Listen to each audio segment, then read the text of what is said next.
Breaking news. ಮಹಾರಾಷ್ಟ್ರದ DCM Ajit Pawar ಪ್ರಯಾಣಿಸುತ್ತಿದ್ದ ವಿಮಾನ ಭೂಸ್ಪರ್ಶ. ಹೌದು, ಮುಂಬೈನಿಂದ ಬರಮತಿಗೆ ಪ್ರಯಾಣಿಸುತ್ತಿದ್ದ ವಿಮಾನವು ಭೂಸ್ಪರ್ಶವಾಗಿದ್ದು, ವಿಮಾನದಲ್ಲಿ ಮಹಾರಾಷ್ಟ್ರದ ಉಪಮುಖ್ಯಮಂತ್ರಿಗಳಾದಂತಹ ಶ್ರೀ ಅಜಿತ್ ಪವಾರ್ ಸೇರಿದಂತೆ ಹಲವಾರು ಪ್ರಮುಖ ರಾಜಕೀಯ ನಾಯಕರು ಇದ್ದರೆಂದು ತಿಳಿದುಬಂದಿದೆ. ಬಾರಾಮತಿ ಲ್ಯಾಂಡಿಂಗ್ ವೇಳೆಯಲ್ಲಿ ಈ ವಿಮಾನ ದುರಂತ ಸಂಭವಿಸಿದೆ.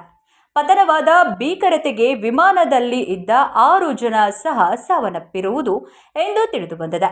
ಈ ಅಪಘಾತವು ಬೆಳಗಿನ ಜಾವ ಮಂಜಿನ ಮುಸುಕಿಗೆ ಈ ಅಪಘಾತ ಸಂಭವಿಸಿದೆ ಎಂದು ಮೂಲ ಕಾರಣ ತಿಳಿದುಬಂದಿದೆ. ಸ್ವಂತ ಲಘು ವಿಮಾನದಲ್ಲಿ ಬಾರಾಮತಿಗೆ ತೆರಳಿದ ಅಜಿತ್ ಪವಾರ್ ಚುನಾವಣೆ ಪ್ರಚಾರಕ್ಕಾಗಿ ತೆರಳುತ್ತಿದ್ದ ವೇಳೆಯಲ್ಲಿ ಭೂಮಿಗೆ ಸ್ಪರ್ಶವಾಗಿದೆ. ಭೂಸ್ಪರ್ಶದ ತೀವ್ರತೆಗೆ ಭಾರೀ ಪ್ರಮಾಣದ ಬೆಂಕಿ ಮತ್ತು ದಟ್ಟವಾದ ಹೊಗೆ ಆವರಿಸಿದೆ ಎಂದು ಪ್ರತ್ಯಕ್ಷದರ್ಶಿಗಳು ತಿಳಿಸಿದ್ದಾರೆ.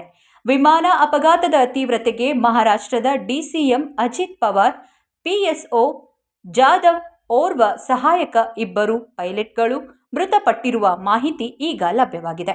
ಮಹಾರಾಷ್ಟ್ರದ ರಾಜ್ಯ ರಾಜಕಾರಣ ಹಾಗೂ ಎನ್ಡಿಎ ಮೈತ್ರಿಕೂಟಕ್ಕೆ ದೊಡ್ಡ ನಷ್ಟ ಉಂಟಾಗಿದೆ.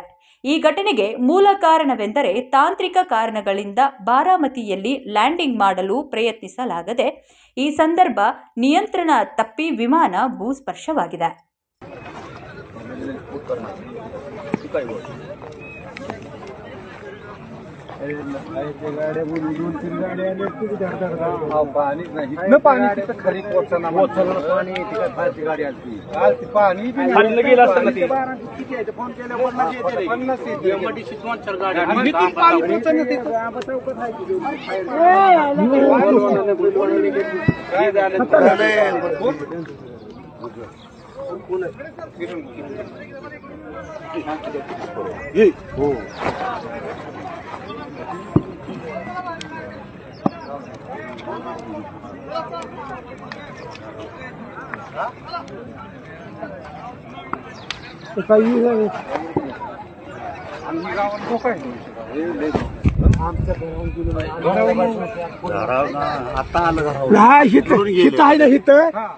फिरायला की बारकीने एक बरकी हल्ली की लगेच ही पण घुसली.